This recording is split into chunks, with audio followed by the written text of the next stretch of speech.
আরে তোমার বাপ তোমারে পিটাইয়া মাদ্রাসায় পাঠাইছিল শেখার জন্য, আর আমি ঘরে বসে আরবি আলিফ বা তাসা শিখছি।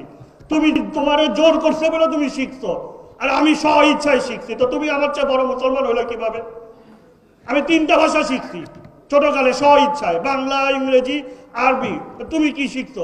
তোমারে যদি পিটানি না দিত, তোমারে যদি বেতের পিটান না দিত, তুমি কোনোদিন মাদ্রাসায় যাইতা? আর মাদ্রাসার শিক্ষক তোমার বেতের পিটায় পিটায় পিটায় আলিফ বাতা শিখাইছে, আর আমি তো স্ব ইচ্ছায় আলিফ বাতা খা সব শিখছি। তো তুমি আমার যে বড় মুসলমান কর্তৃকা হইলা। আল্লাহ বলছেন তোমাকে এই কিতাবের শতভাগ বিশ্বাস করতে হবে। তুমি যদি কিতাবের পুরো বিশ্বাস করে একটা আলিফকেও বলো যে এই আলিফটা মনে হয় আল্লাহর পক্ষ থেকে নয়, তুমি ইমানের দপ্তর থেকে তোমার নাম কাটা যাবে। সে 0% মুসলিম। তখন একটা নক্তা, একটা জবর, একটা জের যদি মনে করেন এটা আল্লাহর পক্ষ থেকে নয়, তাহলে আপনাকে 0% মুসলিম, আপনার ইমান থেকে আপনাকে খারিজ করে দিবে। ভালো করে বুঝে নেন। এই জন্য কোরআন বুদ্ধি বিবেচনায় কেবলমাত্র আমরা মনে করছি যে শিখে ফেলছি, বাবা আমারে কেউ না পিটায় আমারে কোরআন পড়া আমি নিজে নিজে শিখছি, অতএব আমার থেকে বড় আর কোনো জ্ঞানী পণ্ডিত আর আলেম নাই। এইরকম দুর্ভাগা বাঙালি জাতির মধ্যেও লিডার আছে। প্রিয় ভাইয়েরা, আলেমদেরকে টিটকারি করতে, অপমান করতে যে আসলে যে নিজে অস্তিত্বহীন হয়ে যেতে পারি আমরা, এটা আমরা বুঝি না। কেন চোখে পড়লো না? খালি পিটন দেওয়াই চোখে পড়লো। এই দেশের ভাবমূর্তি যত যারা উন্নত করেছে, তাদের মাঝে তো ওই 7 বছর, 8 বছর, 9 বছরের শিশু আছে, যেই সন্তানগুলো মায়ের পেটের থেকে পড়ার পর থেকে আরবি বলে, আরবিতে বাপের নাম ডাকে, আরবিতে মায়ের নাম ডাকে, আরবিতেই কথা বলে। মায়ের পেটের থেকে কিছুই শেখানো লাগে নাই, ওর মাতৃভাষায় আরবি। কাতার, কুয়েত, আবুধাবি, বাহরাইন, ওই যে ইরাক, ইরান, মিশর, ওই দিকের যতগুলা দেশ আছে, ইয়েমেন, এরকম 25-26টা দেশ যাদের মাতৃভাষা আরবি, তাদের সাথে এই বাঙালির ছেলে 6 বছর, 7 বছর, 8 বছরের হাফেজে কোরআন রাজে সারা পৃথিবীর মধ্যে বাংলাদেশের পতাকাকে উন্নত করে আছে। ওই ছেলেগুলাকে কেমনে তৈরি হয়েছে একটু খবর নেন। এই দেশের নাম কারা উজ্জ্বল করেছে একটু খবর নেন। খালি পিটন দেখতে পাইলেন, নিজের বড়াইত্ব বড়াই করার জন্য, জাহির করার জন্য আপনি খালি পিটনটাই দেখতে পাইলেন। পুরা কোরআন হৃদয়ের মধ্যে ধারণ করে নিছে, পিটায় পুরা কোরআন ঢুকাতে পারবেন আপনি? এত সস্তা? আলিফ বা তাসা ধরলে আলিফ বা তাসার উচ্চারণ ঠিক হবে না? কি শিখছে? প্রিয় ভাইয়েরা, এই কোরআনুল কারীম হচ্ছে অনন্য, এই ভাষাটা হচ্ছে অনন্য, এই ইলমটা অনন্য। আল্লাহ রাব্বুল আলামিন ওই আবু জেহেল, উতবা, সাইবাকে আলিফ বা তাসার জ্ঞান দিছিলেন। ওরা কিচ্ছু না বুঝেই কোরআন পড়তে পারত, কিন্তু ওইটার দ্বারা তারা আলেম হতে পারে নাই, ওইটার দ্বারা হেদায়েতের নূর তাদের মধ্যে ঢুকে নাই। এইটা মানুষকে মাথার মধ্যে নিয়ে তবেই চলতে হবে। হেদায়েত ভিন্ন জিনিস, ইলম ভিন্ন জিনিস, ভাষা শিক্ষা করার, ভাষার পণ্ডিত হওয়া ভিন্ন জিনিস। দুই জিনিস প্রিয় ভাইয়েরা। সুতরাং আলেমদের সাথে টিটকারি করতে যে বা বেয়াদবি করতে যে এমন কোন শব্দ চয়ন যেন আমরা না করি, অথবা রাজনৈতিক বক্তব্য এবং রাজনৈতিক বাজারের জন্য এমন কথা যেন আমরা না বলি যাতে করে আলেমদেরকে অপমান করা হয়, যাতে করে প্রকারান্তরে এই ধর্মীয় বিদ্যায় যারা শিক্ষিত হচ্ছে তাদেরকে অপমান করা হয়। যদি এইটা করা হয়, বুঝে করেন বা না বুঝে করেন, এটাই সত্য কথা। আল্লাহ রসুল বলছেন, আল উলামা ওয়ারাসাতুল আম্বিয়া। আমি নবী যখন দুনিয়ার থেকে চলে গেছি, আমি দিনার রেখে যাই নাই, দিরহাম রেখে যাই নাই, ইলম রেখে গেছি। যে ইলমের ওয়ারিস হচ্ছেন ওই আলেমরা। আপনি যদি আলেমকে অপমান করেন, প্রকারান্তরে মুহাম্মদ সাল্লাল্লাহু আলাইহি ওয়াসাল্লামকে অপমান করা হয়। বুঝে কথা বলেন। রাজনীতি করার জন্য এমন কথা বলেন না। আমাদের রাজনীতিবিদের প্রতি আমাদের শ্রদ্ধা ছিল। কোন রাজনীতিবিদ তারা ছিলেন? তারা বাংলাদেশকে স্বাধীন করার জন্য নিজের জানকে উৎসর্গ করেছেন, যৌবনকে জেলের মধ্যে কাটায় দিয়েছেন। সকল বিপদের মুখে, সকল জালেমের মুখে বুক চেতায় দাঁড়ায় থেকে দেশকে স্বাধীন করার জন্য নিজেদেরকে উৎসর্গ করেছেন। সে উলামায়ে কেরাম থেকে শুরু করে ওই ব্রিটিশ বিরোধী আন্দোলন সূচনা করেছিল আলেমরা, অন্য কোন রাজনীতিবিদরা না।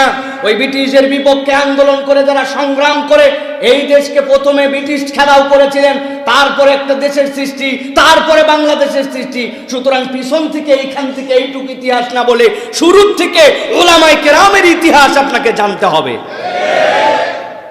ওই ওলামায়ে কেরামের অবদান আছে, ওই সময় রাজনীতিবিদদের ত্যাগ আছে।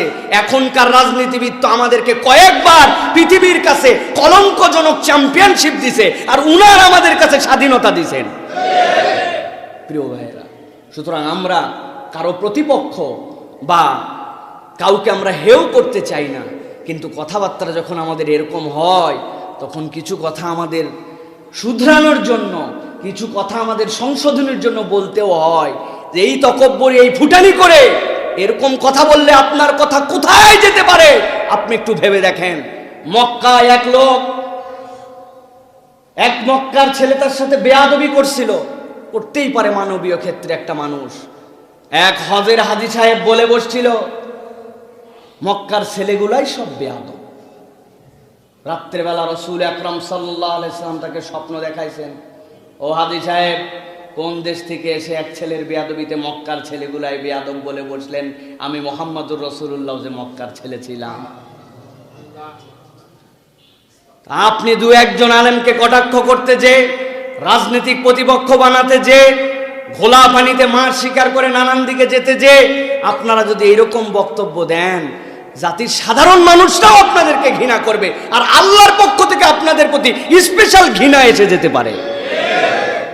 এই জন্য মেহেরবানি করে, আপনি শিখেছেন আলহামদুলিল্লাহ, আরো শিখেন, সকলের শেখা দরকার। কোরআন খতম করেছেন আলহামদুলিল্লাহ, আরো আল্লাহ তৌফিক দেখ। কিন্তু এইটার বরত্ব জাহির করতে যে কাউরে পিটায় শিখায়, এইরকম কুরুচিপূর্ণ কথা বলে আপনি কি বোঝাতে চাচ্ছেন, এইটা কিন্তু জাতিরা বুঝে গেছে।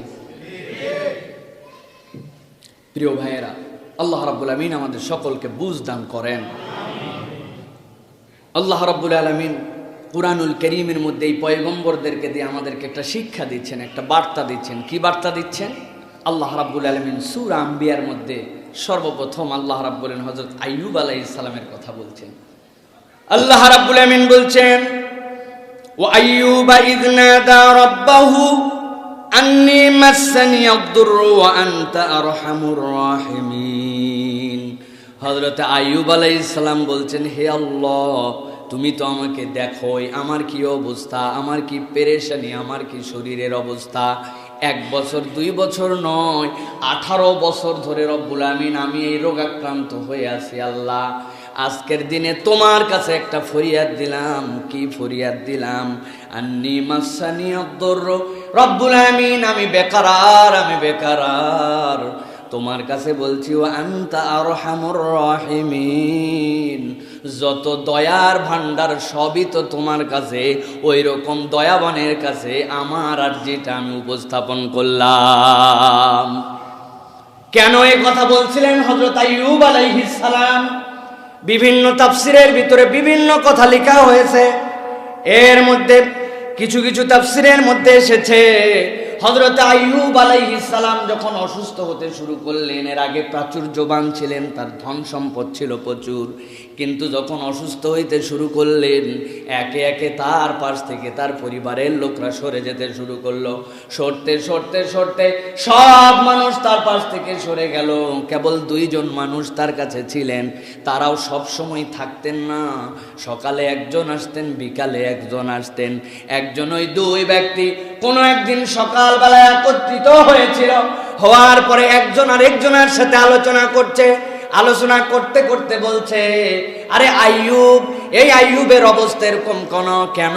নিশ্চয় আইয়ুব এমন কোন জঘন্যতম পাপ করেছে, যেই পাপের কারণে 18 বছর হইল এখনো আল্লাহ তারে মুক্তি দেয় নাই। কত মানুষই না অসুস্থ হলো, আবার সুস্থ হয়ে গেল। কত মানুষই না দুনিয়ায় বিপদগ্রস্ত হলো, আবার সুস্থতার জিন্দেগি আল্লাহ তাদেরকে দিলেন। কিন্তু নিশ্চয় আইয়ুব এমন কোন গুনাহ করেছে, এমন জঘন্যতম গুনাহ যেই গুনাহটাই দুনিয়ার হয়তো আর কেউ করে নাই। এই কথা যখন বলল, বলার পরে একজন সাথী যখন চলে গেছে, অপর সাথীর মনের মধ্যে কষ্ট। বিকালবেলা যেই লোকটা আসে আইয়ুব আলাইহিস সালামের কাছে, সে দৌড়ায় আসছে। আসার পরে বলছে, আইয়ুব, আমার যে সাথী আরেকজন তোমার কাছে আসে, সে বলছে এমন কোন গুনাহ তুমি করেছো, এমন কোন অপরাধ হয়তো তুমি করেছো যেই গুনার কারণে আল্লাহ 18 বছরেও তোমাকে মুক্ত করে না। হযরত আইয়ুব আলাইহিস সালাম চোখের পানি ছেড়ে দিয়েছেন। দেওয়ার পরে হযরত আইয়ুব আলাইহিস সালাম ওই ভাইকে বলছেন, ও ভাই, আমি কি করেছি, কেন আল্লাহ আমাকে দিয়েছেন এইটা জানি না, আমি নিজের ব্যাপারে তেমন কিছু বলতেও চাই না, তবে একটা কথা বলে রাখি, আমি যখন সুস্থ ছিলাম, আমার সমাজের মধ্যে যখন ঘুরতাম, ঘুরতে ঘুরতে যখন দেখতাম কোনো একটা গ্রামের মধ্যে, কোনো একটা মহল্লার মধ্যে দুইটা মানুষ ঝগড়া করছে, দুইটা মানুষ বিবাদ করতেছে, এই বিবাদে আল্লাহকে সাক্ষী মানছে অথবা আল্লাহকে হাজির নাজির জেনেও তারা বিবাদ করতেছে, এমন কথা একজন আরেকজনকে বলছে, আল্লাহকে সাক্ষী করে আল্লাহর ব্যাপারে যেই কথা বলা উচিত নয়, আমি তো সেই ঝগড়া তখন তাদের মধ্যে যে থামাতে পারি না, কিন্তু আমার মনে এত কষ্ট লাগতো, আহারে এই দুই ব্যক্তি আমার আল্লাহর ব্যাপারে এরকম কথা বলছে, ঝগড়া করার সময় মাথা ঠিক নাই এরকম কথা বলছে। আমি বাড়িতে আসার পরে ওই দুই ব্যক্তির পক্ষ থেকেও আল্লাহর কাছে যেন আল্লাহ মাফ করে দেন, আমার সম্পদ থেকে ব্যক্তিগতভাবে তাদের পক্ষ হয়ে কাফারা আদায় করে দিতাম। কল্পনা করেন একটু, হযরত আইয়ুব আলাইহিস সালামের মুখের কথা, দুইজন মানুষ ঝগড়া করতেছে, উনার কোনো স্বার্থ নাই, এর মধ্যে উনার কোনো ইনভলভমেন্সই নাই, ওখানে তিনি নাই, ওই বিষয়ের সাথে তার কোনো সম্পর্ক নাই, কিন্তু হযরত আইয়ুব বলছেন ওই দুই ব্যক্তিকে আল্লাহ যেন গ্রেফতার না করে ফেলেন, আল্লাহ যেন ধরে না ফেলেন, ওই দুই ব্যক্তির পক্ষ হয়ে আমি আল্লাহর কাছে তাদের ভুলের জন্য কাফারা আদায় করতাম।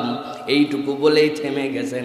এখন বুঝেন কি বুঝাইছেন হযরত আইয়ুব আলাইহিস সালাম, যে আজকে তোমরা আমার ব্যাপারে বলছো যে আমি এমন কোন গুনাহ করছি যেই গুনার কারণে আল্লাহ আযাব দিয়েছেন। আইয়ুবের আগ পর্যন্ত কিছুই বলেন নাই। এই কথার পরে আল্লাহর কাছে তিনি বললেন, ওয়া ইয নাদা রাব্বাহু আন্নী মাসসানিয়াদ-দুররু ওয়া আনতা আরহামার রাহিমিন। হে আল্লাহ, আমি তো বিপদের মধ্যে আছি, কি অবস্থায় আছি আপনি তো জানেন, আপনার দেখার বাহিরে কিছু নাই, আমি অলওয়েজ যে অবস্থায় আছি তাতেই শুকরগুজার আছি আল্লাহ। কিন্তু আজকে বললাম ওয়া আনতা আরহামুর রাহিমিন, আল্লাহ রে, আপনার থেকে দয়াবান তো আর কেউ নাই। দুনিয়ার মানুষ যখন বাজে ধারণা করছে, বাজে কল্পনা করছে, আমি আপনার কাছে বললাম, সব হাল দেখে কোনোদিন আপনার কাছে কিছু বলি নাই। 18 বছরে আমি ধৈর্য ধরি আর মানুষ উল্টা পাল্টা কথা বলে। আল্লাহ, আপনি তো আরহামুর রাহিমিন, চাইলে তো আপনি এখান থেকে আমাকে নিষ্কৃতি দিতে পারেন। আমার আল্লাহ রাব্বুল আলামিন হযরত আইয়ুব আলাইহিস সালামের এই দোয়াটা এত পছন্দ করলেন। আইয়ুব আলাইহিস সালামকে আল্লাহ রাব্বুল আলামিন এই বাচন ভঙ্গিটা এত পছন্দ হলো, উনি বলেন নাই আল্লাহ আমারে রোগ মুক্তি দিয়ে দাও, আমারে আগের মতো বানায় দাও, আমারে সম্পদওয়ালা বানায় দাও, আমার বিপদ আপদ উদ্ধার করে দাও, আমার রোগগুলা বিদায় করে দাও, কিচ্ছুই বলেন নাই। কেবল বলছেন আমি বিপদগ্রস্ত আর আপনি হচ্ছেন সর্বাধিক রাহিম। আল্লাহ এই কথা, এই অ্যাপ্রোচ, এই দোয়াকে এমন ভালোবাসলেন, হযরতে আইয়ুব আলাইহিস সালামের স্ত্রী তাকে বাথরুমে নিয়ে যাইতেন, আবার বাথরুম থেকে নিয়ে আসতেন। যাওয়ার মতো শরীরের কোনো যোগ্যতা ছিল না। একদিন টয়লেটে নিয়ে গেছেন, আইয়ুব আলাইহিস সালাম ফিরতে দেরি করতেছেন, এদিকে তার স্ত্রী অপেক্ষা করতেছেন, ফেরেন না কেন, বের হলে হাত ধরে আবার তাকে নিয়ে আসবেন। এমন সময় আল্লাহ রাব্বুল আমিন আসমান থেকে তার প্রতি ওহী নাজিল করলেন, ও আইয়ুব, তুমি যে একটু আগে বলে আসছো আরহামুর রাহিমিন, ও আমার দয়াময় রব, তুমি হচ্ছে সকল দয়ার আধার। আমার কানের কাছে আল্লাহ রাব্বুল আমিনের কাছে এই বার্তা পৌঁছায় গেছে। আইয়ুব আলাইহিস সালামকে যখন তিনি হাজত ছেড়ে যখন বেরিয়ে আসতেছেন, আল্লাহ বললেন, আইয়ুব যেটা সূরা সদের মধ্যে আসছে, উরকুদ বিরিজলিকা হাযা মুগতাসালুম বারিদুন ওয়া শারাব। হযরত আইয়ুবকে বলেন, আইয়ুব আর এক ধাপও দিবে না, এখানে দাঁড়াও, তোমার যে পাটা আছে ওই পাটা দিয়ে মাটির মধ্যে একটা আঘাত করো, দেখি কি হয় দেখো তো। হযরতে আইয়ুব আলাইহিস সালাম ইস্তেনজা সেরে নিজের স্ত্রীর কাছে আসবেন, এই সময় আল্লাহ বললেন উরকুদ বিরিজলিক, তোমার পা দিয়ে আঘাত করো। আইয়ুব আলাইহিস সালাম আল্লাহর ওহী পেয়ে যেই না আঘাত করেছেন, এমন একটা ঝর্ণা ধারা সেখান থেকে বের হলো। আল্লাহ বলছেন ঝর্ণাটা কেমন, মুগতাসালুম বারিদুন ওয়া শারাব, এইটা গোসলের উপযুক্ত, খাওয়ারও উপযুক্ত। হযরতে আইয়ুব আলাইহিস সালাম যেই না সেখানে গোসল করে উঠলেন আর একটু পানি পান করলেন, আইয়ুব আলাইহিস সালাম আগে যেরকম ছিলেন, যেরকম তার অঙ্গ ছিল, যেরকম সুদর্শন, যেরকম তার যুবক ছিলেন, আল্লাহ রাব্বুল আমিন তৎক্ষণাৎ আরহামুর রাহিমিন এইটার সারা দিয়ে আইয়ুবকে সাবেক বানায়া দিছেন। স্ত্রী তো খুঁজে পায় না, আইয়ুব আলাইহিস সালাম কই? একজন লোক সামনে দিয়ে যাচ্ছে, জিজ্ঞাসা করছে, ও সুদর্শন, এত সুন্দর দেখতে, তোমার মতোই দেখতে যুবক কালে আমার স্বামী ছিল, তুমি কি একটা বৃদ্ধ মানুষকে দেখছো নাকি? লোকটারে খুঁজে পাই না। আইয়ুব আলাইহিস সালাম হেসে দিয়ে স্ত্রীকে বলছেন, আমি সেই লোক, আমার আল্লাহ আমার পায়ের নিচ দিয়ে একটা ঝর্ণা বের করছেন, করার পরে আমার আল্লাহ তাতে গোসল করতে বলছেন, গোসল করতে দেরি নাই, আমি আইয়ুবকে আল্লাহ সাবেক বানাইছেন, আমি হচ্ছি তোমার সেই স্বামী। সুবহানাল্লাহ। প্রিয় ভাইরা, কথাটা কি জন্য এটা বলছি? আল্লাহ এত কঠিন পরীক্ষা আমাদের জীবনে হয়তো দিবেন না, কিন্তু প্রিয় ভাইয়েরা, অল্পতেই যারা ধৈর্য হারা হয়ে যায়, দুনিয়ার বুকে যাদের কোনো ধৈর্য নাই, আল্লাহ তাদের জন্য 18 বছরের ধৈর্য দিয়েছেন। হযরত আইয়ুব আলাইহিস সালামকে অধিকাংশ মুফাসসিরের মতে হাদিসের বিশ্লেষণে তার রোগটা ছিল চর্মরোগ। বাকি যা বলা হয়, পোকা খাইছে, পোকা পড়ে গেছে, হয়েছে, এগুলো ইসরায়েলি রেওয়ায়াত, এইগুলা কোরআন হাদিস সম্মত রেওয়ায়াত নয়। যতটুকু সহিহ রেওয়ায়াতে বোঝা যায় তার চর্মরোগ ছিল, যেইটা অসহ্য ছিল, যেইটার হয়তোবা দুর্গন্ধ ছিল, হয়তোবা এমন অবস্থা ছিল তার পাশে মানুষ থাকতে পারতো না, এই জন্য সবাই সরে গেছে। 18 বছর কিচ্ছু বলেন নাই, আল্লাহর কাছে কেবল বলছেন ওয়া আনতা আরহামুর রাহিমিন, আল্লাহ রে তুমি কেবল রহিমই নয়, আরহাম, সকল দয়াবানের উপরে দয়াবান।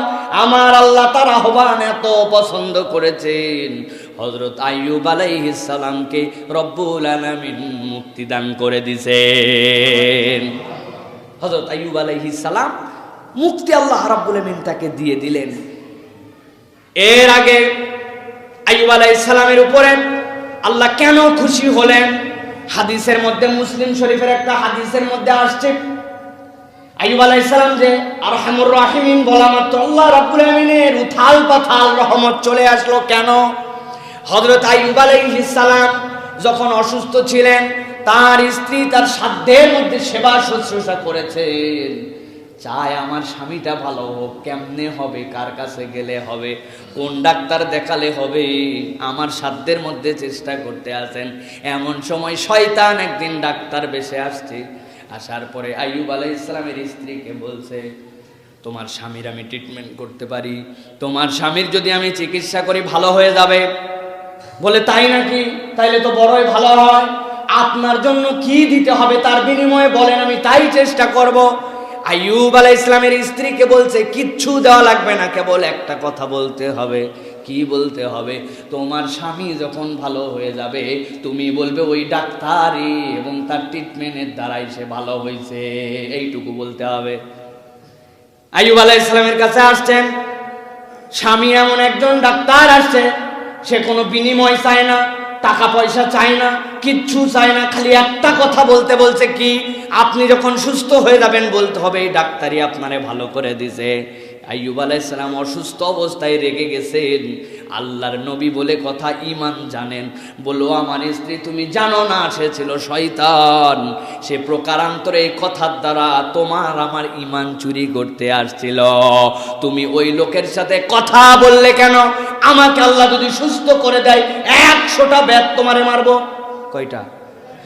কসম করে ফেলছেন আইয়ুব আলাইহিস সালাম স্ত্রী মারবেন, যে স্ত্রী এত খেদমত করতেছে। এখানে দুইটা শিক্ষা আছে। আইয়ুব আলাইহিস সালাম শিরিকের সাথে কোনো কম্প্রোমাইজ নাই, শিরিক করা যাবে না, কারণ উনি জানেন শিরিক করলে দুনিয়ার বুকে হাজার রোগে শোকে ভুগে আমি মারা যেতে পারি, দুনিয়ায় আমার কষ্ট হবে, দুনিয়ায় আমার বিপদ হবে, আমার কিছু গুনাহ খাতাও আল্লাহ মাফ করবেন।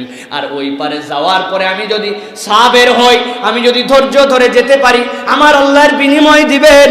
কিন্তু এই রোগে শোকে যদি এমন কোন কবিরাজ, এমন কোন হুজুর, এমন কোন বুজুর্গর নামে যায়, তার কাছে যদি মান্নত দেই তিনি আমারে সুস্থ করতে পারেন, এই বিশ্বাস নিয়ে যদি তার কাছে যায়, দুনিয়ায় রোগও যাবে না, আবার দেখা যাবে ঈমানটাও হারা হবে। আল্লাহ রাব্বুল আলামিন হযরত আইয়ুব আলাইহিস সালামকে যখন মুক্ত করে দিলেন, সালাম মুক্ত হওয়ার পরে আল্লাহ নবী যখন তার বাড়িতে আসছেন, বাড়িতে আসার পরে হযরত আইয়ুব আলাইহিস সালামকে আল্লাহ বলছেন তার বাড়িতে দুইটা উঠান ছিল, একটা উঠানের মধ্যে গম শুকানো হতো, আরেকটা উঠানের মধ্যে জব শুকানো হতো, বড় বড় দুইটা উঠান।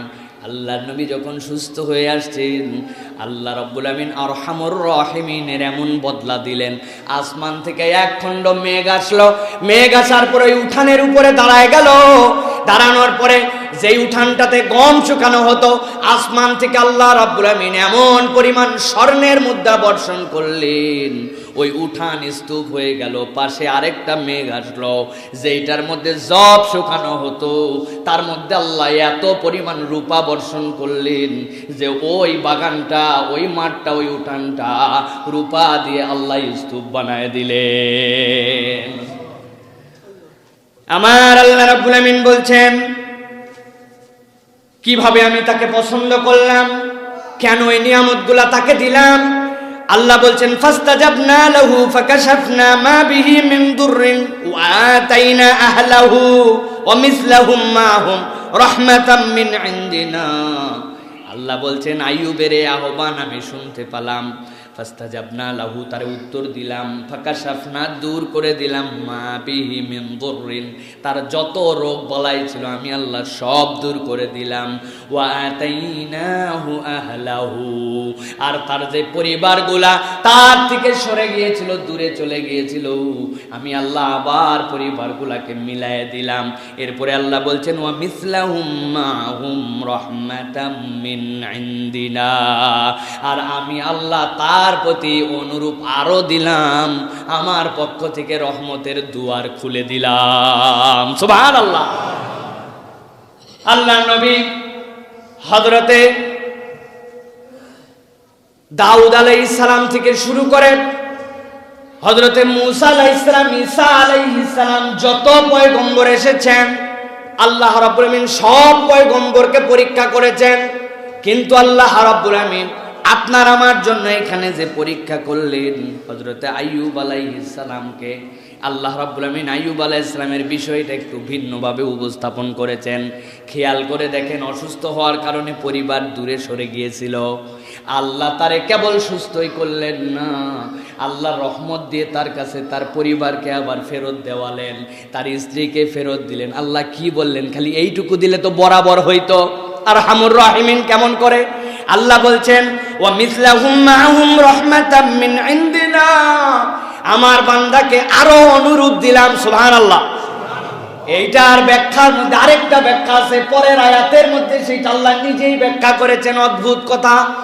ওই যে হযরত আইয়ুব আলাইহিস সালাম বলছিলেন স্ত্রীরে সুস্থ হলে মারবেন, কি এখন মারা লাগবে কিনা কসম করছেন তো।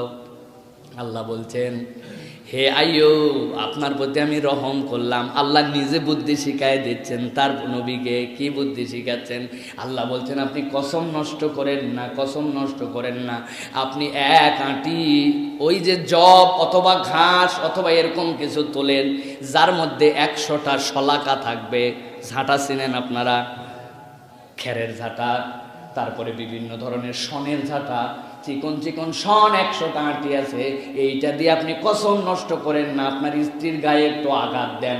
বাড়ি 100টা দিতে চাইছিলেন, একসাথে 100টা শন আছে, এই বাড়ি দিলে 100 শলাকা পূর্ণ হয়ে যাবে। আমার আল্লাহ বলছেন ওয়া মিসলাহুম মাহুম রাহমাতাম মিন ইনদিনা ওয়া যিকরা লিল আবিদিন। আমার আল্লাহ বলছেন তার প্রতি আল্লাহ এরকম রহম করলেন, এরকম অনুগ্রহ করলেন। আল্লাহ নবী একদিন গোসল করছেন, শরীর সুন্দর হয়ে গেছে, আইয়ুব আলাইহিস সালাম আগের মতো হয়ে গেছেন, জামা কাপড় খুলে গোসল করছেন। এমন সময় দেখলেন আসমান থেকে কতকগুলা টিড্ডি আসতে শুরু করছে। আমরা যে বলি পঙ্গপাল, পঙ্গপালটা দুনিয়ার মতো নয়, প্রত্যেকটা পঙ্গপাল হচ্ছে গোল্ডের পঙ্গপাল,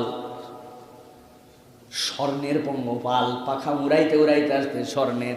গায়ের মধ্যে পরে আইয়ুব আলাইহিস সালামের যে গায়ের মধ্যে কেউ থাকতো না, দূরে সবাই সরে গেছে, যে গায়ের মধ্যে আল্লাহ রাব্বুল আমিন স্বর্ণের পঙ্গপাল আনতেছেন, এটাও সহিহ হাদিসের মধ্যে আসছে। হযরত আইয়ুব আলাইহিস সালাম একটা একটা করে কুড়াচ্ছেন, আর যে জামা খুলে গোসল করবেন তার মধ্যে রাখতে শুরু করছেন। আমার আল্লাহ ওহী নাজিল করলেন সাথে সাথে, ও আইয়ুব, মেঘ নামায়া তোমারে সোনার পাহাড় বানায় দিলাম, রূপার পাহাড় বানায় দিলাম, তোমার কি তাতেও হয় নাই? হযরত আইয়ুব বললেন, আল্লাহ কি হিকমতওয়ালা নবী, কি বিনয়ী কথা বলতেছেন।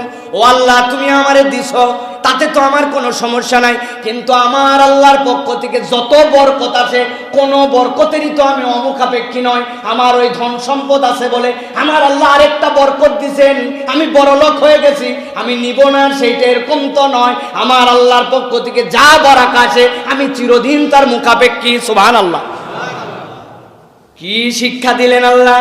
আল্লাহ পরীক্ষা করলেন। আইয়ুবকে তো ধন সম্পদ সব দিলাম, আবার সুস্থ হয়ে দিলাম, আইয়ুবের পরিবর্তন হয়েছে নাকি? দেখলেন না, সামান্য একটু টিড্ডিও তার কাছে আসে আল্লাহর পক্ষ থেকে বরকত হিসাবে, ধন সম্পদ বাড়ানোর জন্য নয়, আল্লাহর বরকতকে দুই হাতে তখন মুখাপেক্ষী হয়ে লুটে নেয়। সুবহানাল্লাহ। এই আইয়ুব আলাইহিস সালামের মধ্যে আমাদের জন্য কি শিক্ষা প্রিয় ভাইরা? 3টা শিক্ষা। 1 নম্বরে আল্লাহর কাছে আহ্বান করতে হবে, যদি বিপদে পড়ি তাইলে আল্লাহ ছাড়া দ্বিতীয় কারো কাছে আমি যাইতে পারি না, চাইতে পারি না, এটা হচ্ছে 1 নম্বর শিক্ষা। 2 নম্বর হচ্ছে আপনাকে ধৈর্য ধরতে হবে।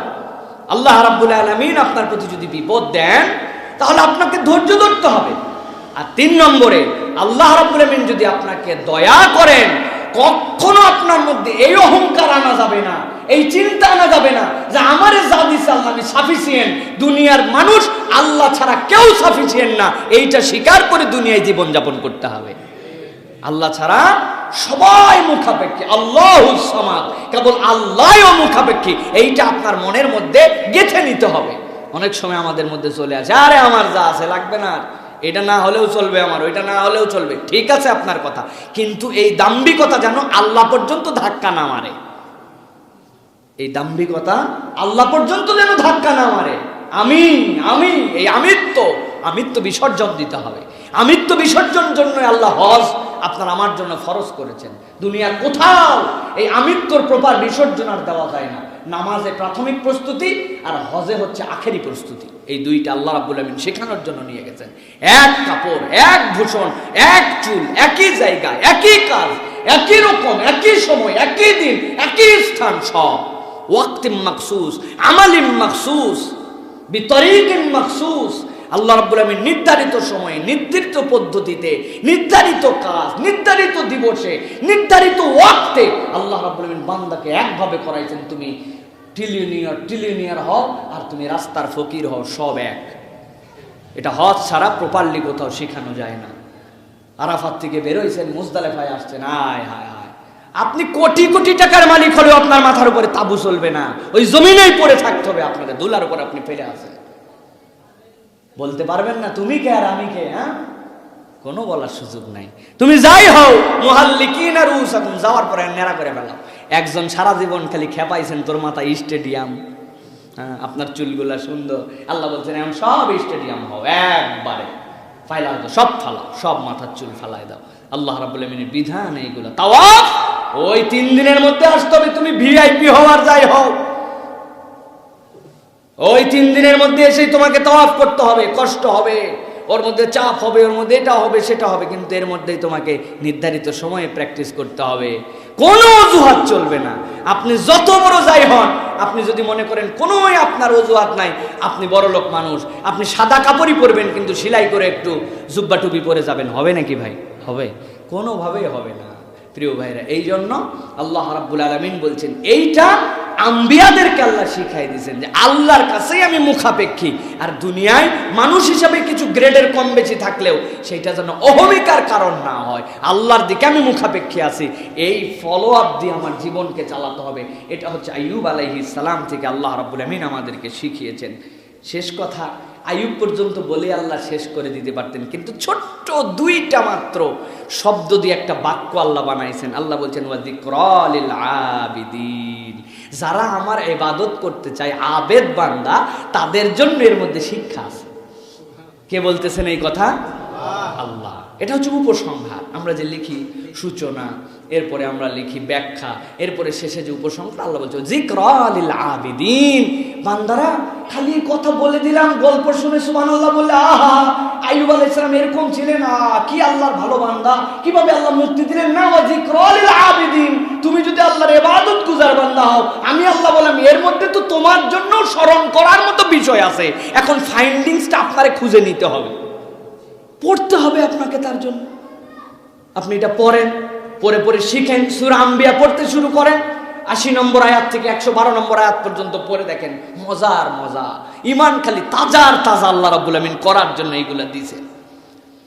আল্লাহ রাব্বুল আমিন এরপরে বলছেন ওয়া ইসমাঈল ওয়া ইদরিস ওয়া যাল কিফল কুল্লুম মিনাস সাবিরিন।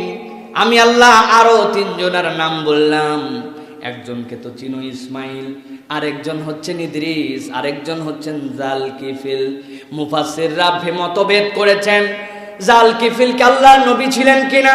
ইবনে কাসির বলছেন আল্লাহ যেহেতু ধারাবাহিকভাবে 2 জন পয়গম্বরের সাথে তার নাম বলছেন, তিনি আল্লাহর নবী ছিলেন। আবার কেউ কেউ তাফসিরে ইবনে কাবিরের ভিতরে তিনি কোনো কথা বলেন নাই, জায়গায় চুপ করে থাকছেন, আমার জানা নাই। কিন্তু অধিকাংশের বর্ণনা অনুযায়ী জালকিফিল আল্লাহর নবী ছিলেন। তাদের গুণ কি ছিল? তাদের গুণ ছিল তারা আল্লাহর প্রতি সবচেয়ে বেশি সাবের ছিলেন, ধৈর্যশীল ছিলেন। ইসমাঈল আলাইহিস সালামের ধৈর্যের গল্প কি নতুন করে করা লাগবে? এই দৃষ্টান্ত কি কেউ পৃথিবী আর দিতে পারবে? আল্লাহ কোন নবীর থেকে নেনও নাই, কোন নবীর উপরে দেনও নাই। হযরত ইসমাঈলের ধৈর্য আপনার আমার জন্য যে নিয়ামত এনে দিয়েছে, এই নিয়ামতের কথা চিন্তা করলে সবচেয়ে বেশি আমি ভয় পাই। আমি বাপের বড় ছেলে, অনেক আগে দুনিয়ার থেকে আমার চলে যাওয়া লাগতো। কি জন্য?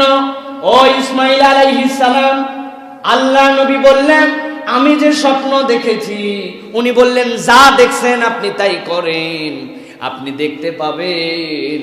আল্লাহ চাহে তো আমি সাবের থাকবো, আমি ছটফট করে পালাবো না। আপনি কুরবানি করেন, আমি কুরবানি হওয়ার জন্য রেডি আছি। আমার আল্লাহ ধৈর্যের এমন বেনিফিট দিলেন, কিয়ামত পর্যন্ত কুরবানি উঠে গেল। কেবল উঠলোই না, আল্লাহর একটা বরকত তার সাথে যুক্ত করলেন। উম্মতে মুহাম্মাদি তারা সবচেয়ে বড় বাঁচা বেঁচে গেছে।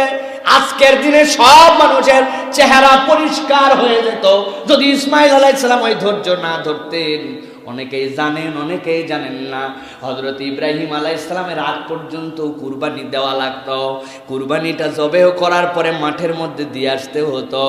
আসমান থেকে একটা আগুন নেমে আসতো, আসার পরে কুরবানিটা যদি পুড়ায় ফেলতো, আসমানে যদি উঠে যেত, তাইলে বোঝা যাইতো হালাল মাল, হালাল কামাই আল্লাহ রব্বুল আমিন কবুল করেছেন। আর যারটা জমিনে পড়ে থাকতো, বোঝা যাইতো তার ঝামেলা আছে। আমার আল্লাহ যদি ওই বিধান রাখতেন, তাইলে মুসলিম বাজারে গন্ধে গন্ধে ভরপুর হয়ে যেত, কুরবানি একটাও হয়তো ওঠার সম্ভাবনা ছিল না।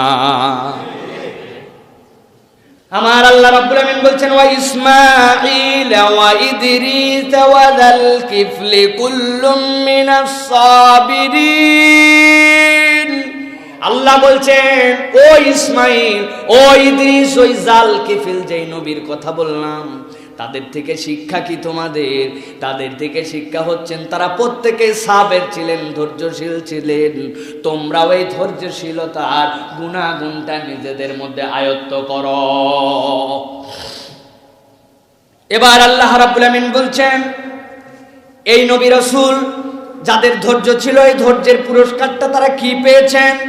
আল্লাহ রাব্বুল আমিন বলছেন, ওয়াদখালনাহুম ফি রাহমাতিনা ইন্নাহুম মিনাস সালিহিন। এই ধৈর্যের পুরস্কার হচ্ছে আমি আল্লাহ আমার রহমতের চাদরে, রহমতের কোলে আমার বান্দাদেরকে তুলে নিয়েছিলাম। ইন্নাহুম মিনাস সালিহিন, তারা প্রত্যেকেই ছিল সৎ কর্মশীল। সুবহানাল্লাহ। তাহলে এখানে একটা পুরস্কার পাইলাম, ধৈর্যের একটা পুরস্কার। আল্লাহ বলছেন তুমি ধৈর্য ধরো, আমি আল্লাহ রহমতের কোলে তোমারে তুলবো। আর আল্লাহ বলছেন এই রহমতের কোলে আসতে হলে তোমাদেরকে সালেহ বান্দা হতে হবে। কি হতে হবে? সালেহ কিভাবে হয়, নেককার কিভাবে হয়, আল্লাহ রাব্বুল আলামিন কোরআনের কারীমের মধ্যে বলেছেন। দীর্ঘ হবে আলোচনা, সংক্ষেপে বলি। সালেহ হচ্ছেন তারা, নেককর্মশীল হচ্ছে আমি। এটা বোঝা যাবে কিভাবে? যদি আমি মুহসিন হই। মুহসিন কাকে বলে? যে ভালো কাজের প্রতিযোগিতা করে, কে কত বেশি ভালো কাজ করতে পারবে এই প্রতিযোগিতা করে। আল্লাহ যা ডিউটি দিছে এটা তো আমি করবই। আমরা তো সুন্দর করেই বলি, বাপরে বাপ, রাতের ঝামেলাটা শুকায় ফেলছি ভাই। বলে আমিও শুকাইছি ভাই, রাতের ঝামেলা আমিও। কি শুকাইছো? এখন যদি কেউ না বোঝে, বোঝার কথা সকলেরই, কারণ আমরা সবাই তো রাতের ঝামেলা শুকাই। কি করছেন? এশার নামাজটা পড়ে হালাইছি। বুঝছেন কিছু? এশার নামাজ হচ্ছে রাতের ঝামেলাটা শুকায় ফেলছে, মানে উনি এক সাইড হয়েছে। এখন আমাদের নামাজ হয়েছে আমাদের ঝামেলা শুকানো, মানে এইটা আমাদের কাছে অত বেশি, মানে এমন ডিউটি করাই লাগবে, ভালো আলহামদুলিল্লাহ, কিন্তু এটা ঝামেলার মতো শেষ করছি বাবা, এখন বাকি কাজ সব করব। কিন্তু আল্লাহ রাব্বুল আমিন বলছেন ভিন্ন কথা, ইন্নাহুম মিনাস সালিহিন। তারা তো নেক কাজের প্রতিযোগিতা করত। আরে আল্লাহ যা বলছে তা তো আপনি করবেনই, আপনি অতিরিক্ত আল্লাহর জন্য কি করেন? আল্লাহ না এইটা দেখতে চান সালেহ হিসাবে। একজন লোক বলতেছে, আয় বাবা একটু মিষ্টি খা। কেন কেন মিষ্টি খাচ্ছেন ভাই? আমার ছেলেটা 33 পাইছে। আপনি বলবেন ভাই এদিকে একটু পাশে আয়, লোকজন আছে তো, তোরকে মাথায় ডিস্টার্ব কেন? ডিস্টার্ব কেন? আমার ছেলে 33 পাইছে, মিষ্টি খাবো, ডিস্টার্ব মানে নিজের টাকা খরচ করে খাওয়াচ্ছি, কই বুঝে হালাইছে ভাই, তোর সাথে আর কথা বাড়াবো না। কি বলবেন? আরে 33 পাইছে, এটা আবার বলা লাগে নাকি গাধা? কোন রকম পাস করে গেছে নাকের গোড়া দিয়া, যা গেছে গেছে, তুই আল্লাহর কাছে শুকরিয়া কর। মিষ্টি খাওয়াচ্ছিস, খাওয়াস, বল যে অন্তত পক্ষে আমার ছেলে পাস করছে এইটুক। 33 পাইছে বলে মিষ্টি করছে, তুই এটা বল, ঠিক না ভাই? এখন আমরা, আল্লাহ রাব্বুল আমিন বললেন যে তোমাদের জন্য আমি আল্লাহ রাব্বুল আমিন দেখতে চাই ইন্নাহুম মিনাস সালিহিন, তোমাদেরকে আবেদ দেখতে চাই। এখন আমি যা করা লাগবে ওইটুকুই করে বলতেছি, আমি ফাটা ফেলাইছি, হলো? কিছুই তো হলো না। সালে কেমন করে হলাম? মুহসিন কেমন করে হলাম? অধিকাংশ মানুষ সুন্নত পড়ে না এখন, অধিকাংশ মানুষ এখন সব আমল বাদ দিয়ে দিছে। এইগুলা বছরকে বছর চলে যায়, হাতে সময় থাকে, তারপরেও আল্লাহ রসুলের যে সকল সালাতের আগে পরে 12 রাকাত সুন্নতের কথা বলেছেন, যে এই সুন্নত আপনাকে জান্নাতে নিয়ে যাবে, জান্নাতে বাড়ি বানাই দেওয়ার গ্যারান্টি দিছি, এই সুন্নতের কোনো গুরুত্বই নাই। ফজরের নামাজের আগে সুন্নত বাদ দেওয়া শুরু করছি আমরা। মাগরিব পরে মুআক্কাদা সুন্নাত 2 রাকাত এইটাও পড়ে না। বাইরে যায় বসে আড্ডা মারে, গল্প করে, দোকানে বসে যায় বিড়ি খায়, চা খায়, মসজিদে ফরজ নামাজ পড়ে 2 রাকাত সুন্নাত পড়ার মতো সময় নাই। তাহলে তো আমরা সালে হতে পারলাম না, তাহলে তো আমরা মুহসিন হতে পারলাম না। আল্লাহর কাছে তো কিছু দেখাতে হবে যে আল্লাহ তুমি যা বলছো এটা তো ফরজ, এটা 5 মার্ক, এটা তো আমি করি আল্লাহ, আর তোমারে খুশি করার জন্য আমি আরো কিছু করি। আল্লাহ বলছেন এই যে নবীগুলার কথা বললাম, এরা এমনি এমনি এরকম হয় নাই। আল্লাহ বলছেন ওয়াদখালনাহুম ফি রাহমাতিনা ইন্নাহুম মিনাস সালিহিন, তারা প্রত্যেকে নেক কর্মশীল ছিল। তোমাদের কাছে আয়াত বলার উদ্দেশ্য, তোমরাও ওই নবীর প্রতি যেরকম স্বীকার করেছো, ওই নবীকে স্বীকার করে তার আদর্শ থেকে তোমরাও কিছু অতিরিক্ত নওয়াফেল এইগুলা করে তোমার মর্যাদা আল্লাহর কাছে বাড়ায় নাও। আল্লাহ রাব্বুল আমিন এরপরে বলছেন ওয়াযান্নুন ইয যাহাবা মুগাদিবান ফাযান্না আল্লান নাকদিরু আলাইহি فنادى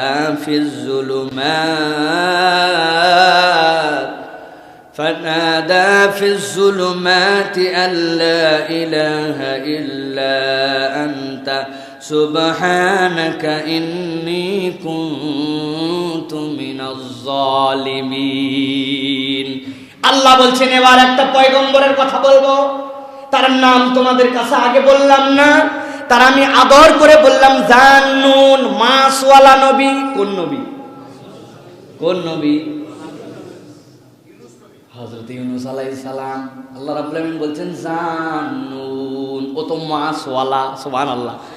আদর করে আল্লাহ ডাক দিয়েছেন। কি করছিল সে জানো নাকি? দেখো তো তার ব্যাপারটাকে। ইযহাবা মুগাদিবান, কঠিন খেপা খেপে গেছে, রাগ করে তার কওমের থেকে চলে যাচ্ছে। রাগা যা রাগা রাখছে, আল্লাহ বলছেন মাসওয়ালা খুব খেপে গেছে। মাসওয়ালা খেপে রওনা দিছে, ওর কওমের সাথে না, এখন বেরোয় চলে যাচ্ছে, রাগ করে যাচ্ছে। রাগ করার কারণ কি? রাগ করার কারণ হচ্ছে আল্লাহ রাব্বুল আলামিন হযরতে ইউনূস আলাইহিস সালামকে যে কওমের কাছে পাঠিয়েছিলেন, সেই কওমটা ছিল মুসেলের নাইনুয়ার, মুসেল অঞ্চলের নাইনুয়ারের নবী করে তারে পাঠাইছিলেন আল্লাহ। যাওয়ার পরে তুমি কি করবে? যাওয়ার পরে তোমার কওমের কাছে শিরিক বুঝাও, কুফর বুঝাও। অনেকক্ষণ বুঝাইছেন, বুঝাতে বুঝাতে বুঝাতে ধৈর্য হারায় হয়ে গেছেন। ধৈর্য হারা বলছেন তোমরা যদি আল্লাহর প্রতি ঈমান না আনো, শিরিক করো আর কুফর করো, আল্লাহর পক্ষ থেকে এক্ষুনি তোমাদের উপরে আযাব আসতে শুরু করবে। আমি গেলাম, কি করবে না করবে এখন বুঝে বুঝে করো। উনি যে ওইখান থেকে রাগ করে যেতে শুরু করছেন, ওই যাওয়াটা আল্লাহর এজাজতে নয়। আল্লাহ বলছেন তোমাকে দাওয়াত দিতে বলা হয়েছে, কিন্তু রাগ করে মাসওয়ালা তুমি কই যাও? যেই না হযরতে ইউনূস আলাইহিস সালাম রওনা দিয়ে দিয়েছেন, এমন সময়ে ওই কওমের লোকেরা হাদিসের মধ্যে আসতেছে, আসমানের মধ্যে কিছু চিহ্নও দেখা যাচ্ছিল, আযাব আসার ভাব বোঝা যাচ্ছে। এখন যখন ইউনূস আলাইহিস সালাম রাগ করে চলে গেছেন, ওরা সাথে সাথে দেখছে হায় হায় আমাদেরকে এত বুঝাইলো আমরা বুঝলাম না, রাগ করেও তো চলে গেল, বলেও গেল আযাব দিয়ে তোমাদেরকে শেষ করে দেওয়া হবে। এখন তো আযাবের নিশানাও দেখা যায়। ওদের মনের মধ্যে ভয় লেগে গেছে। সাথে সাথে সব মানুষজন নিয়ে আল্লাহর কাছে রোনাজারি করতে শুরু করছে, আল্লাহ আমরা বুঝি নাই, তুমি আমাদেরকে মাফ করে দাও, আমাদেরকে ক্ষমা করে দাও।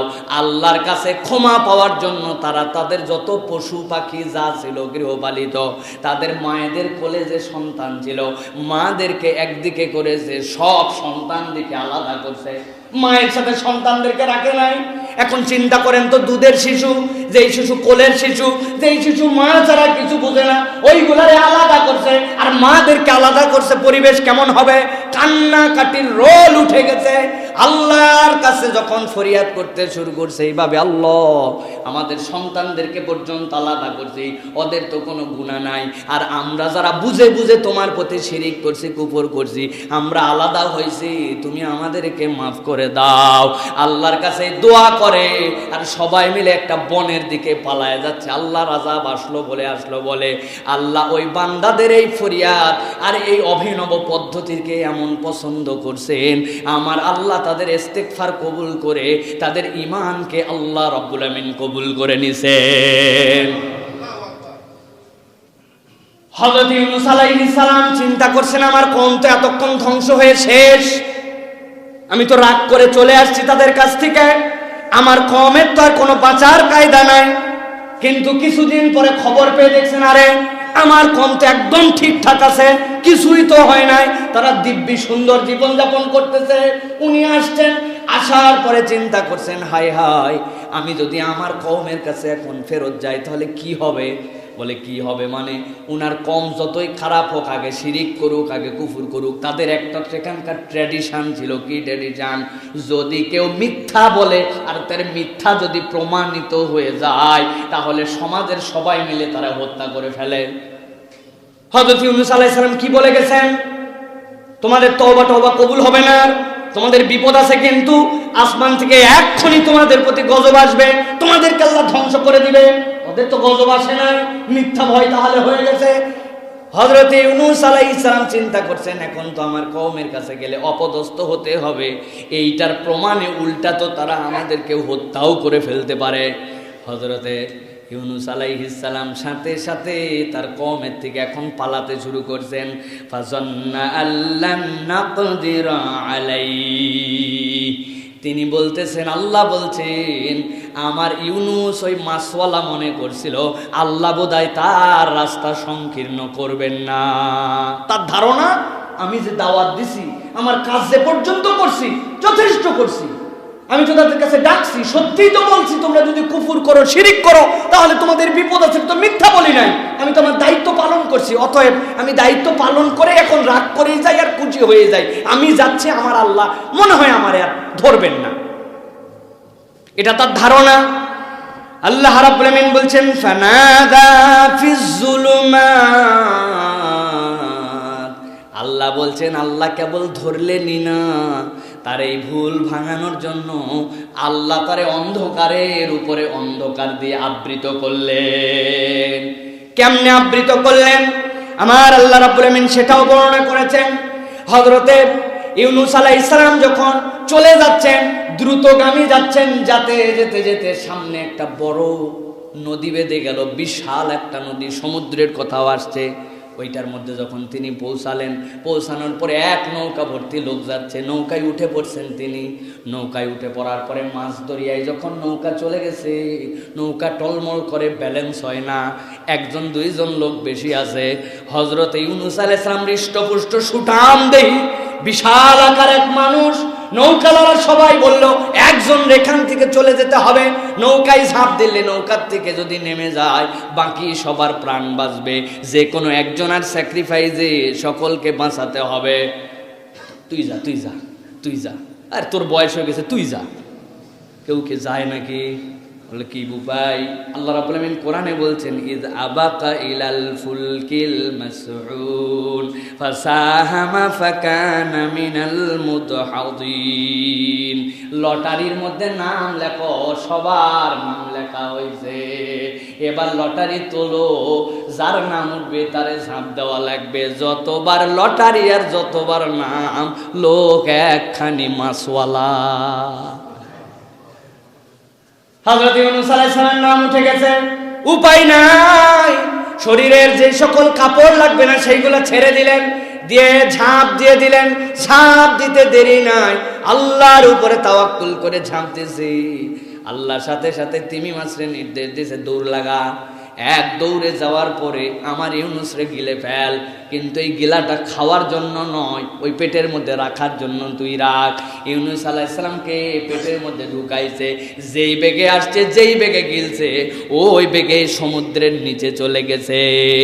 সমুদ্রের নিচে যাওয়ার পরে 300 ফিট নিচে যদি আপনি যান, সেখান থেকে 300 মিটার নিচের থেকে এক তুমুল অন্ধকার, যেই অন্ধকারের এক মাস আরেক মাসের সাথে তাদের পার্সোনাল রাডার সিস্টেম আছে, পার্সোনাল শব্দ তরঙ্গ আছে, সেইটা দিয়ে সংকেত বিনিময় করে চলাফেরা করে।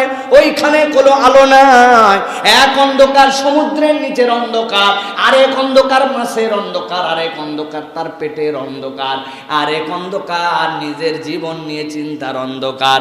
আল্লাহ বলছেন ওই জান্নুন, আল্লাহ রাব্বুল আমিন তারে এমন জুলুমাতের মধ্যে ফেললেন, কিন্তু এই জুলুমাতের মধ্যে ফেলার পরেও হযরত ইউনুস আলাইহিস সালাম এমন একটা কথা বলে বসলেন, আল্লাহ বলছেন সেইখানের সেই কথাটা আমার আল্লাহর কাছে এমন গ্রহণযোগ্য হলো।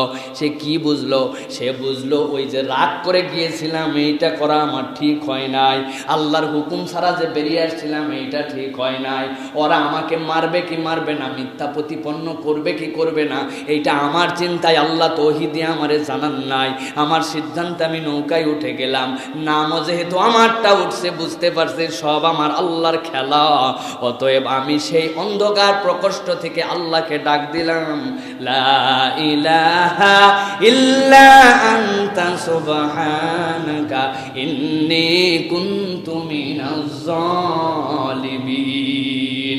লা ইলাহা ইল্লা আনতা, আল্লাহ আগেই বলছি, লা ইলাহা, তুমি ছাড়া কোনো ইলাহ নাই, ইল্লা আনতা, আপনি কেবল রব, আপনি কেবল ইলাহ। আবারও বলতেছি আল্লাহ, ইন্নী কুনতু মিনাজ জালিমিন, আমি স্বীকার করে নিচ্ছি আমার আত্মার উপরে আমি নিজেই জুলুম করেছি আল্লাহ। আমি স্বীকার করে বলছি তুমি ছাড়া আমার কোনো ইলাহ নাই। উনি কি বলছেন নাকি আল্লাহ তুমি ছাড়া আমার কোনো ইলাহ নাই, আমি অন্যায় করেছি, এইখান থেকে বাঁচাও, নৌকার ব্যবস্থা করে দাও, উঠাইয়া দাও, আমার এই মাছ দিয়ে দিয়া ওই আমার জনপদের যেইখানে নদী আছে ওই নদীর সৌসিরে আমারে পৌঁছায় দাও। কিছু বলছেন, বিউটি বুঝেন দোয়ার। তিনি বলছেন লা ইলাহা ইল্লা আনতা, বারবার বলছি ইমানের শিক্ষা আছে এর মধ্যে। উনি বুঝাচ্ছেন আল্লাহ কেউ বাঁচাতে পারে না, কেউ এখান থেকে উদ্ধার করতে পারে না, যিনি করতে পারেন তিনি হচ্ছেন আমার ইলাহ। আমি তার কাছে স্বীকার করে নিলাম আমি জুলুম করেছি। কার উপরে? আমার উপরে আমি জুলুম করেছি, আমার আত্মার উপরে আমি জুলুম করেছি। যা যা সিদ্ধান্ত নিয়েছো একটাও আমার নেওয়া ঠিক হয় নাই। সরল স্বীকারোক্তি দিয়ে তোমার কাছে বললাম আল্লাহ।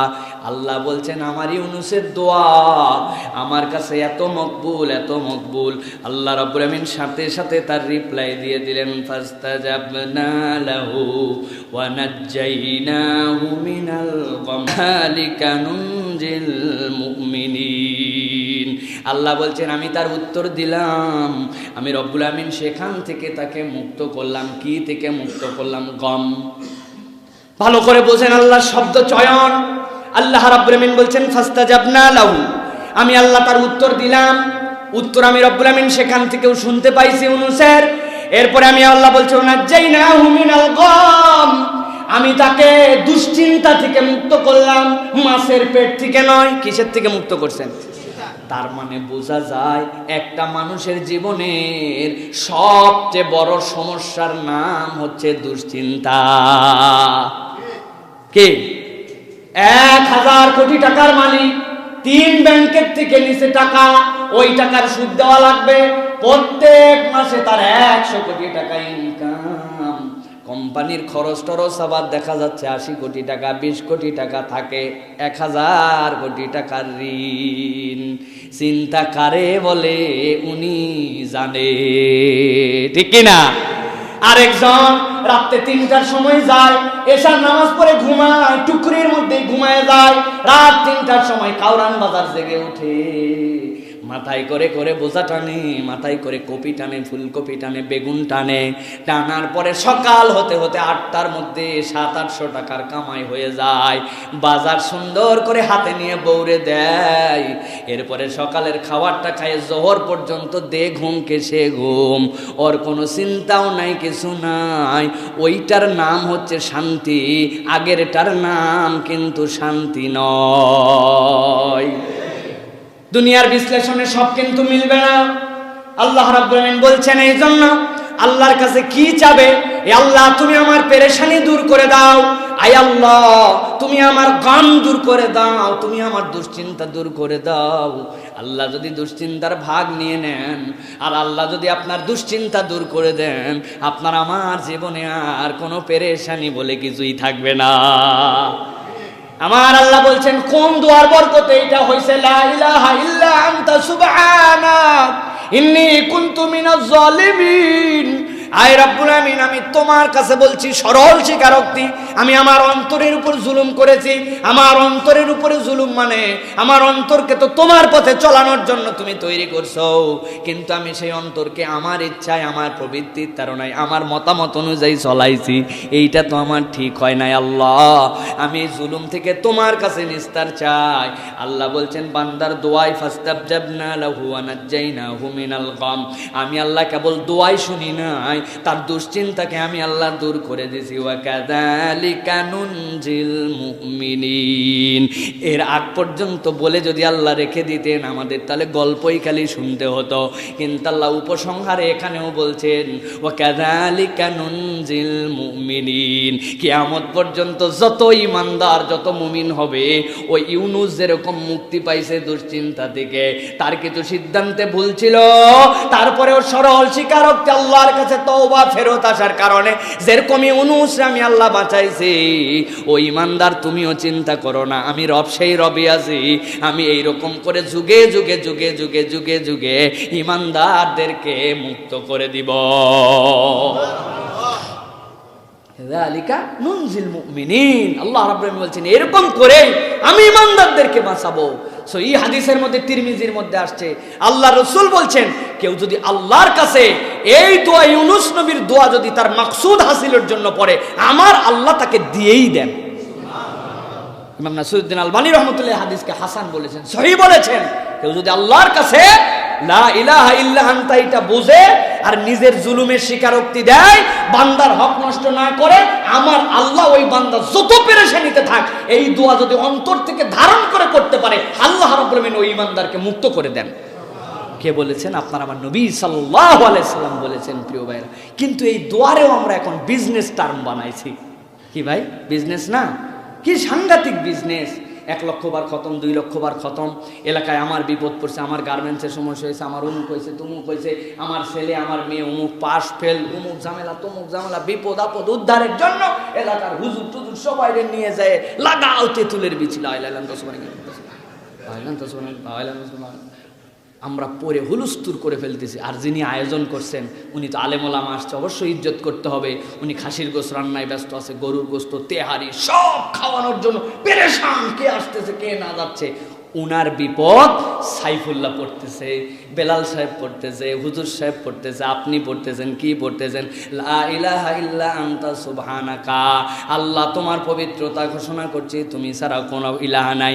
ইন্নি, নিশ্চয় আমি সাইফুল্লাহ, আমি মাওলানা বেলাল, আমি ইমাম সাহেব, কুনতু মিনাজ জালিমিন, বড় বড় বিপদের মধ্যে পড়ছি, আল্লাহ তুমি আমাদেরকে উদ্ধার করো। আমি আমার জন্য চাই, আর ওই লোক আমার জন্য খাওয়ার ইন্তজাম করে। চিন্তা করছে, যদি আল্লাহ এবং তার রাসূলের তরিকার থেকে সরে যায়, বুঝে না বুঝে খালি আমরা বিপদের মধ্যে আসি আর বোকামির মধ্যে আসি। কি, আরে বিপদ তো ওই লোকের, তুই না পড়বি, তুই কন্ট্রাক্টরে দিচ্ছিস আমাদেরকে, আমরা গোলালুর মতো বলেই দিচ্ছি আল্লাহ আমি বিপদে আছে, খাওয়া, তুই বিরিয়ানি খাওয়াতে আসার সময় 500 হাত দিয়া, কি জ্বালা! চিন্তা করছেন আপনি? হলো কিছু ভাই এটা? এই জন্য আমাদের নিজের কান্দা নিজে কাঁদতে হবে, নিজের চাওয়া আল্লাহর কাছে নিজে চাইতে হবে। এটা সাহাবায়ে কেরামের প্র্যাকটিসে ছিল না, তাবেঈনদের প্র্যাকটিসে ছিল না। আবু হুরায়রা কি বলে, আবু হানিফা, ইমাম শাফি, আহমদ ইবনে হাম্বল, তাদের থেকে এটার কোনো প্রমাণিত আমাদের কাছে নাই যে এই আমল করতে হবে, এইরকম করে করতে হবে। এইটা ভালো দোয়া। আল্লাহ রাসূল বলছেন তোমার নিজের চাওয়ার দোয়া, তুমি বেশি বেশি আল্লাহর কাছে চাও, আল্লাহ তোমার মাকসুদ পূরণ করে দিবেন। আল্লাহ আমাদেরকে বুঝ দান করুক। প্রিয় ভাইয়েরা, সর্বশেষ বলবো আপনাদের কাছে, প্রিয় ভাইয়েরা, আম্বিয়ায়ে কেরামের জীবন থেকে আমাদের জন্য খুব মজার কিছু বিষয় আছে, যে বিষয়গুলো আমাদেরকে ধারণ করে নিয়ে চলতে হবে। এই দুনিয়ায় আমাদের জন্য কত হতাশা, কত ধরনের দুশ্চিন্তা, কত ধরনের আমাদের জন্য বিপদ আপদ আসে। যখন রক্ত সম্পর্কীয় কেউ আপনার সাথে প্রতারণা করবে, আপনি ভেঙে পড়েন না ভাই। আল্লাহ রাব্বুল আলামিন শিক্ষা দিচ্ছেন আপনার আমার জন্য। হযরত ইউসুফ আলাইহিস সালাম, ওনার আপন ভাইরা না ওনারা বিপদে ফেলছিল। ইউসুফ আলাইহিস সালাম নবী, তার বাপ নবী, তারে যদি তার ভাইয়েরা বিপদে ফেলে, আপন আত্মীয় স্বজন, তাহলে আল্লাহ বলছেন তোমার আত্মীয় স্বজন তোমারে বিপদে ফেললে ইউসুফরে যে আল্লাহ উদ্ধার করছেন সেই আল্লাহ তোমারে উদ্ধার করবেন। যদি পিতামাতা আপনার প্রতিপক্ষ হয়ে যায়, আপনি দ্বীনের পথে থাকতে চান, ইসলামের পথে থাকতে চান, আর আপনার বাপ মা যদি আপনারে শিরকের দিকে ডাকে, আপনার অন্যদিকে নিয়ে যায়, আল্লাহ বলছেন ঘাবড়ায়ও না। ইব্রাহিম আলাইহিস সালামকে ওর বাপ মা মিলেই বিপদে শুধু ফেলাই নাই, ইব্রাহিম আলাইহিস সালামের আগুনের উদ্বোধক ছিল তার বাপ, নিজের সন্তান রে নিজে আগুনে ফেলছে। ওই আগুন রে আমি আল্লাহ কুনি বারদাম ওয়া সালামা, ইব্রাহিমের জন্য নিরাপদ করছিলাম। সুতরাং দ্বীন ইসলামের ক্ষেত্রে তোমার বাপ মাও যদি তোমার বিপক্ষে যায়, তুমি চিন্তা করো না। ঘোর বিপদ, আশার আলো নাই, শেষ ভরসাও খুঁজে পাচ্ছেন না, কি করবেন আপনি? কুল কিনারাহীন, অতল অতল অন্ধকারে আপনার জীবন। আল্লাহ বলছেন তোমার অবস্থা যতই সাংঘাতিক হোক, ইউনূস আলাইহিস সালামের থেকেও কি খারাপ তোমার অবস্থা? সে কোন সমুদ্রের মধ্যে, যেইখানে ঝাঁপ দিছে তারে ফালায় দিছে, ওই সমুদ্রের নিচে চলে গেছে মাছের পেটে।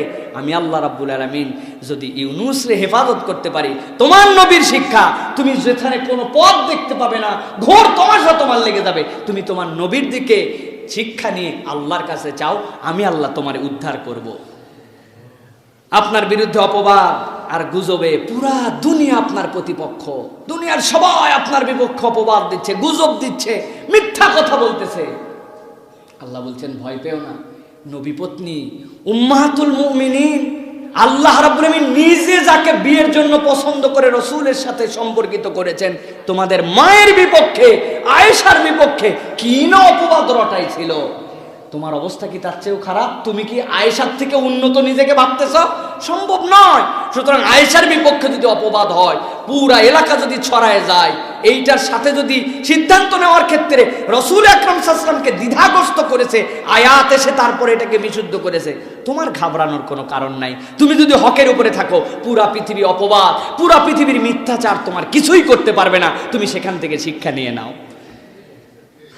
আপনি যদি এমন অসুস্থ হন, পুরো পৃথিবীর ডাক্তাররা আপনাকে জবাব দিয়ে দিছে, আপনি আর কোনো ট্রিটমেন্টের উপর ভরসা রাখতে পারেন না, পুরো পৃথিবী আপনার থেকে সরে যাচ্ছে, মনে হচ্ছে দুনিয়ায় সংকুচিত হতে হতে পৃথিবীটা আপনার কাছে ছোট হয়ে গেছে। আল্লাহ বলছেন তুমি একটু আইয়ুবের কথা মনে করো। আইয়ুবের থেকে বেশি কি তোমার পেরেশানি? আইয়ুবের থেকে খারাপ অবস্থা কি তোমার? তুমি কি আইয়ুবের স্ট্যান্ডার্ডের মানুষ যে তুমি তার কাছে এক্সপেক্ট করতে পারো? না, পয়গম্বর তো পয়গম্বর। আল্লাহ আইয়ুবের উদাহরণ দিচ্ছেন, তুমি যেখানে আর কোনো আশার আলো দেখতে পাচ্ছ না, আর কোনো কিছু দেখতে পাচ্ছ না, সেখানে আইয়ুবের ধৈর্যের কথা খেয়াল করে আল্লাহর কাছে প্রার্থনা করো। আইয়ুবকে যে আল্লাহ হেফাজত করছেন, সেই আল্লাহ এখন তোমাকেও বাঁচাতে পারে। প্রিয় ভাইয়েরা, একাকিত্ব, নির্জনতা, অসহায়ত্ব আমাদেরকে গ্রাস করে ফেলেছে।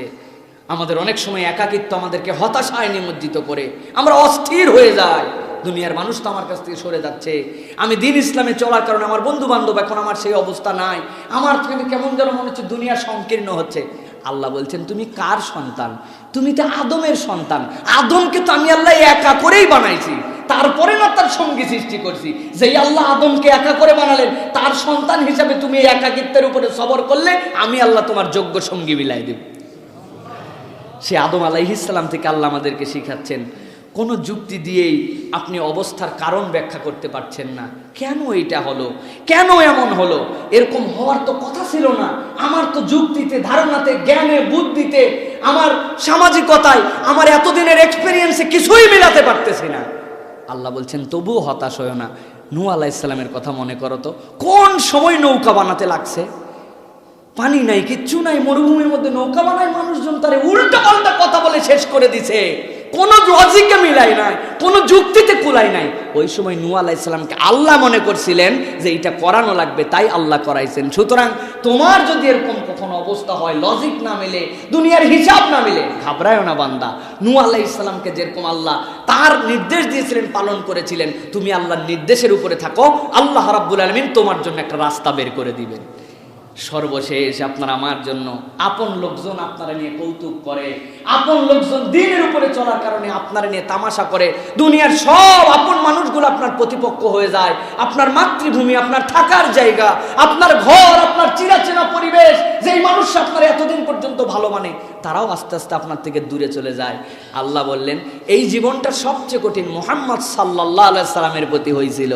পাগল বলছে, জাদুকর বলছে, তারে কি না বলে নাই, যেই মানুষের কাছে তাদের আমানত ছিল তারাই তারে আবার পাগল বলে। কোন লজিকে? কেবল দ্বীনের কারণে, আল্লাহকে ইলা বলার কারণে। তুমি যখনই এরকম অবস্থা তোমার হবে, দুনিয়া তোমার বিরুদ্ধে চলে যাবে, তখন তুমি আল্লাহর দিকে মোতাওয়াজ্জহ হয়ে আল্লাহর কাছে তাওয়াক্কুল করো। তোমার নবী তোমাকে শিখাইছেন, আল্লাহ এমন বিজয় দিবেন যে ওইখানে তুমি আবার বিজয়ীর বেশে ফেরত আসবে। প্রিয় ভাইরা, সুতরাং এইগুলো সব হচ্ছে আমাদের আম্বিয়ায়ে কেরাম থেকে আমাদের মোটিভেশন। যখনই আমরা এরকম ঠেকবো, মনে করবো এক একটা নবীর কথা, এই জন্য নবীর জীবন পড়তে হবে, তাদের জীবন থেকে শিক্ষা নিতে হবে। আল্লাহ রাব্বুল আলামিন তাহলে আমাদের জন্য মুক্তির রাস্তা বের করবেন। আল্লাহ বলছেন ওয়া কাযালিকা নুনজিল মুমিনিন, এইভাবেই আমি আল্লাহ আমার যারা মুমিন বান্দা হবে তাদের জন্য মুক্তির দিশা আমি দিয়েই দিব। সেই রব্বুল আলামিন চিরঞ্জীব। সুতরাং বান্দার হতাশ হওয়ার কোনো কারণ নাই। হতাশা শয়তানের পক্ষ থেকে, আশা আল্লাহর পক্ষ থেকে। আমরা আল্লাহর প্রতি আশাবাদী হয়ে, ঈমান মজবুত করে, সালেহ হয়ে, আবেদ হয়ে যদি চলতে ফেলতে পারি, আল্লাহ বলছেন ইমানদারের বিজয় নিশ্চিত আমি আল্লাহ করে দিব। বলেন আল্লাহুম্মা আমিন। সুতরাং পুরো পৃথিবী আমার বিপক্ষে যেতে পারে, পুরো পৃথিবীর সব শক্তি আমাকে নিয়ে টিটকারি করতে পারে, পুরো পৃথিবীর সব প্ল্যান ভেস্তে যেতে পারে, আমার আল্লাহ যদি আমার জন্য কল্যাণের প্ল্যান করে রাখেন, দুনিয়ার কারো ক্ষমতা নাই আল্লাহর দেওয়া অংশের থেকে আমার অংশকে এক চুল ছিনিয়ে নিতে পারে। ঠিক কিনা? সুতরাং আল্লাহ রাব্বুল আলামিনের উপরে তাওয়াক্কুল বাড়াই, রাসূলদের এই আদর্শের উপরে নিজেদের জীবনকে আমরা চলার চেষ্টা করি। আল্লাহ আমাদেরকে হতাশামুক্ত সুন্দর একটা জিন্দেগি দান করবেন। বলেন আল্লাহুম্মা আমিন।